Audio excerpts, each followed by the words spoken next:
When Harvard researchers asked thousands of teens nationwide what they thought their parents wanted most for them, 80% said achievement or personal happiness. Only 20% thought their parents prioritized caring for others. Researchers say this me-first sensibility sets the stage for everything from cheating to bullying.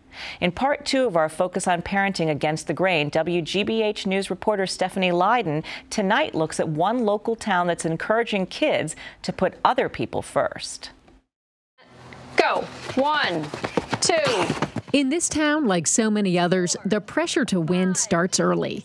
Just ask the mom of 7-year-old Morgan and her brother Parker. It's academic, it's sports, it's a constant striving for them, and I know that they feel it. 1, 2. Carolyn Boyce wants her kids to reach for a different definition of success, one focused less on making the grade or scoring the goal, and more on thinking of others.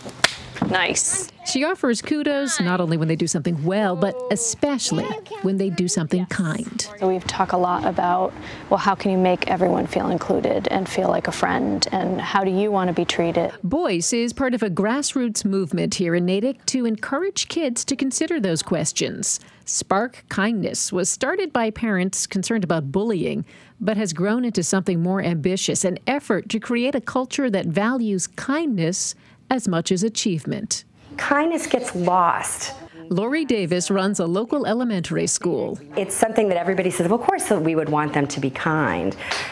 We're looking at it as like, have we talked about it? Have we actually made time to help them realize that this is really an important thing that we want them to do? So how does a school or a community teach kindness? Sometimes it takes little more than art supplies and an idea. I will get a gift for you. Hundreds of kids created these projects for a community-wide event last spring celebrating small acts of kindness. Also, I show kindness by inviting people to play with me during recess. And that's something that all kids could do. Simple things. Simple things. That Davis says can make a profound difference. She believes young kids who learn to reach out and include others early in life build the foundation of a nicer community and a safer one. With school shootings and these awful bullying situations, so often we find out later that these were the really disenfranchised kids. These were the ones that have been on the outskirts of that little group for a really long time. If you taught some kindness now, you might be able to impact that child before we get there. And what about older kids? These girls in middle and high school are peer leaders.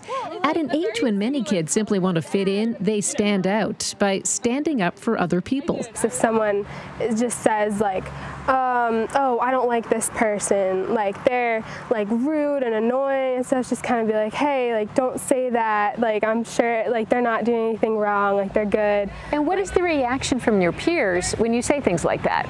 A lot of times it's pretty what you would hope for, like they're pretty good about it, like they stop or they just say like sorry. But make no mistake, the pressure to achieve is real, and these girls say it often trumps the instinct to be kind. People know that, like, you know, you do well in school, then you get into a good college, and then from there you can like do what you want in life. Most parents might like make them study hard and make them think about their schoolwork first instead of like having fun with friends and thinking about other people. Putting others first may not be easy, but as 7-year-old Morgan has learned, it sets the tone. Why is it important to be kind to other people? So they'll be kind back to you. It's a realization that Carolyn Boyce hopes will guide her children, but beyond her own family, she hopes this effort to spark kindness will lead to a larger conversation about what really matters. And I know a lot of parents that are doing the same, that are trying to not just to focus on the grades, but the overall child and how nice they are and other things that they can show their success in. Play nice. Many in this town hope it's the beginning of a whole new game. And one thing the folks in Natick say, and the Harvard researchers agree, is much like karate or violin or soccer, kids need to practice kindness. It may not come naturally. Practice makes perfect. That's very inspiring. Thank you, Stephanie. You're welcome. So how do you get your kids, never mind the entire community, to start thinking about kindness? Christine Fortune Guthrie is here to share some pointers. She's the founder of Spark Kindness, the Natick-based program profiled in Stephanie's piece. Welcome to Greater Boston. Thank you for having me. So I want to start out by asking you, what made you launch this program?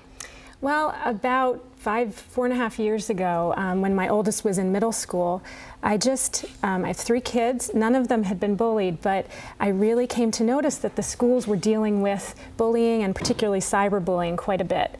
And they were dealing with it very well, but it was taking up a lot of their time.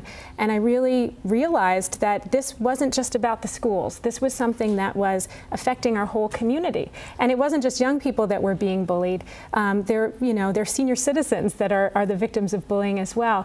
So I really I educated myself about bullying and cyberbullying. I did not know much at the time, and really got together at that time about 30 parents, school leaders. The schools were really wonderful in partnering with us, and 30 of us met, and now we have a group of 1,400 people who are parents and community people who are talking about bullying prevention, but now kindness. Well, tell us, what is the evidence that this proactive approach has actually reduced bullying in Natick? Yeah, we actually have had, they do a Metro West Health survey every 2 years, and our rates of bullying have decreased significantly in Natick.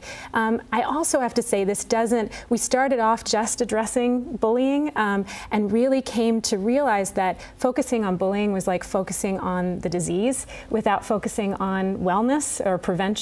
And so that's why we really moved into focusing on what prevents bullying. And the wonderful thing about that is the things that prevent bullying also prevent all sorts of other negative behaviors. Let's bring in Rick Weisbord. He's a child and family psychologist at the Harvard Graduate School of Education and the author of The Parents We Mean to Be. So Rick, let me ask you, you worked on this study in which 80% of the kids thought that their parents most valued their own success and personal achievement. Did that surprise you? It did surprise me, and it doesn't surprise me, as I've talked to a lot of kids, that they feel under a lot of achievement pressure, but it surprised me the sheer number of kids who are subordinating caring for others to either achievement or happiness, and surprised and distressed me. Well, let me ask you though, do we have any evidence that kids are more mean today, less caring than they were in previous generations? No, it's a great question. And, the evidence that we do have is that there are other times in our history where parents and schools were very focused on kids becoming good citizens, respectful people, caring people. In the early years of our country, it was the responsibility of mothers. It should have been the responsibility of fathers too, very explicitly to raise compassionate kids who would become good citizens, good people. This has always been, it has tended to be an expectation for girls for hundreds of years in this country. Less so for boys. Yeah. Should be for boys as well. Well, let me ask you, I'm a parent of 2 boys, and isn't part of this about modeling? I mean, one of the things that we do in our house is we feel our boys have a lot of privileges. So for example, for birthdays, instead of getting gifts, we have them decide on a charity that they want to support, and they ask anyone who would give them a gift to rather give a donation or a present to that charity. What are some of the other tips that you're giving parents for trying to model kindness? Well, I think, parents, we are all so busy, and there's so many expectations and pressures on parents as well. So really keeping it simple. And you're right, it's what do we focus on? What do we talk about? What do we talk about at the dinner table? Do you talk about to your kids about who they were kind to today or who was kind to them? When you talk to your child's teacher, do you talk to them just about academics, or do you talk to them and say, I want to raise and teach a kind, compassionate, empathetic child? That's a great example, and I love the idea of the dinner conversation not just being about what was your grade at school today, what's your report card, but who was nice to you, and who were you nice to? I love that. Yeah. So tell me, is there any evidence that this teaching of kindness can go a little further and broader in society, can maybe stop school shootings? Is there science showing that? I mean, there is science that shows that things like empathy and compassion can have pretty big effects on bullying and cruelty. I actually don't know about school shootings, but my guess is that will have an effect on school shootings as well. I just wanted to say one other thing about kindness and this issue of modeling, which is that almost everybody is kind towards somebody or has empathy towards somebody. you're empathic or kind to your family or a small circle of friends. In many ways, the issue around kindness is becoming kind to people outside that circle. It's becoming kind to people who are different from you, people from another country, another race, another religion, another culture. So it's expanding the whole definition of kindness beyond the family. Beyond the small circle. That's right. Yeah. Thank you both so much for joining us. Really appreciate it. Thank you.